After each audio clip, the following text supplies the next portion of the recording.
Assalamualaikum warahmatullahi wabarakatuh. Selamat pagi ibu-ibu semuanya. Kembali lagi bersama kami di pendampingan budidaya nanas hari kedua.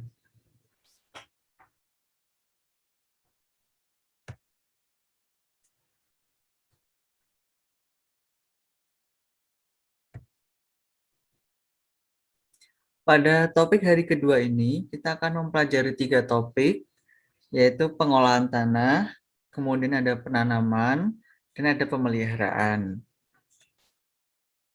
Topik yang pertama adalah pengolahan tanah. Pengolahan tanah itu penting untuk mempersiapkan lahan sebagai tempat pertanaman dan tempat tumbuh dari tanaman nanas yang akan kita budidayakan. Langkah-langkah yang perlu kita lakukan yaitu siapkan alat berupa cangkul dan sabit serta pupuk kandang kering. Yang kedua, bersihkan lahan dari rumput maupun tumbuhan yang dapat menghambat pertumbuhan nanas. Langkah yang ketiga, setelah lahan sudah bersih, kemudian tanah digemburkan menggunakan cangkul dengan kedalaman sekitar 30 cm. Nah, pada proses ini kita bisa menambahkan pupuk kandang kering dengan perbandingan 3:1. 3 adalah tanah dan 1 adalah pupuk kandang. Hal ini dilakukan agar kedua media tanam, yaitu pupuk kandang di tanah, dapat tercampur dengan rata.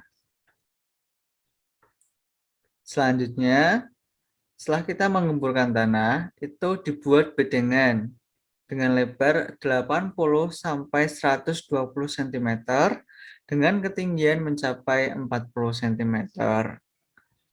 Namun, untuk panjangnya bisa mengikuti kondisi lahan atau berdasar jumlah tanaman nanas yang akan ditanam. Setelah bedengan siap, kita perlu melakukan pengecekan pH atau kadar keasaman tanah. Nah, pastikan pH tanah lahan pertanaman yang akan kita gunakan itu berkisar antara 4,5 hingga 6,5. Namun, jika kadar keasaman tanah terlalu tinggi, lakukan proses pengapuran terlebih dahulu yang bertujuan agar tanah menjadi stabil. Karena apabila tanah terlalu masam, nanti pertumbuhan dari nanas itu sendiri akan terganggu. Setelah lahan siap, lahan perlu didiamkan selama 1 minggu sampai bedengan benar-benar siap untuk ditanami.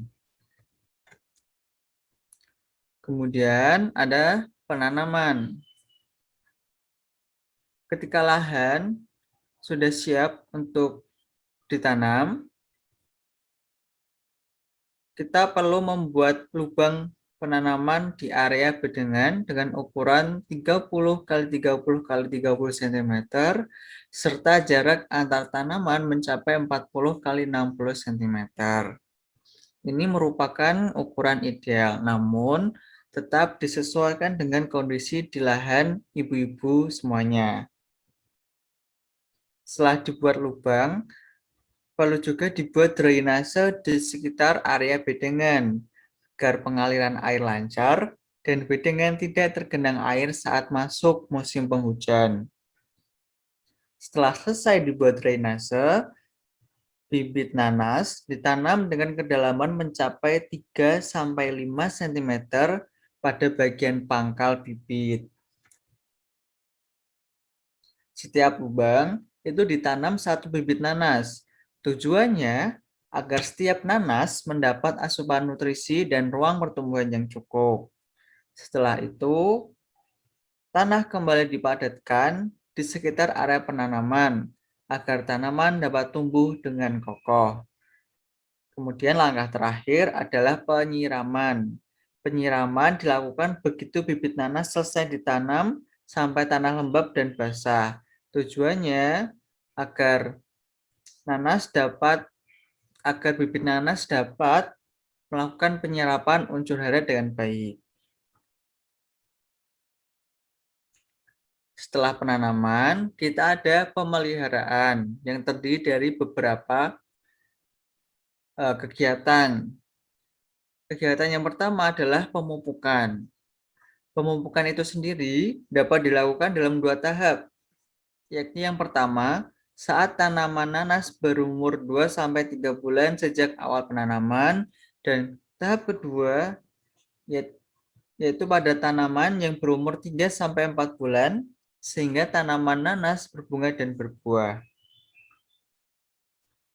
Nah, pupuk yang digunakan yaitu pupuk NPK dengan dosis kurang lebih 300 kg per hektar atau 3 kg per 100 meter persegi. Caranya, pupuk dibenamkan 10-15 cm di antara barisan tanaman nanas, kemudian pupuk yang telah dibenamkan itu ditimbun dengan tanah kembali. Setelah melakukan pemupukan, itu ada proses penyulaman. Proses pemeliharaan tanaman nanas itu perlu adanya penyulaman.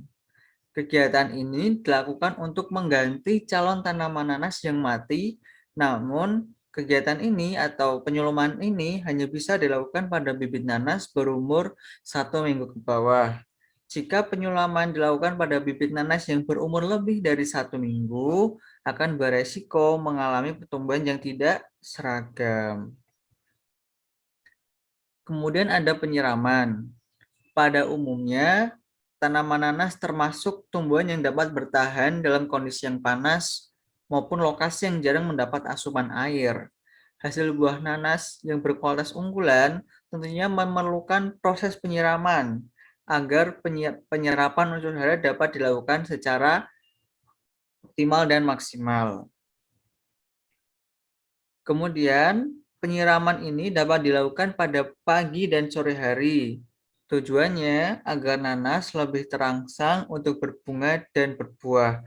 Dan penyiraman ini dilakukan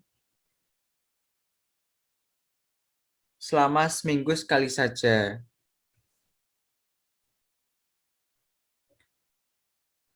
Kegiatan selanjutnya adalah kegiatan penyiangan. Lahan tanaman nanas akan mudah terserang gulma atau tumbuh pengganggu lainnya, sebab lahan akan menerima unsur hara yang tinggi sehingga merangsang gulma cepat tumbuh.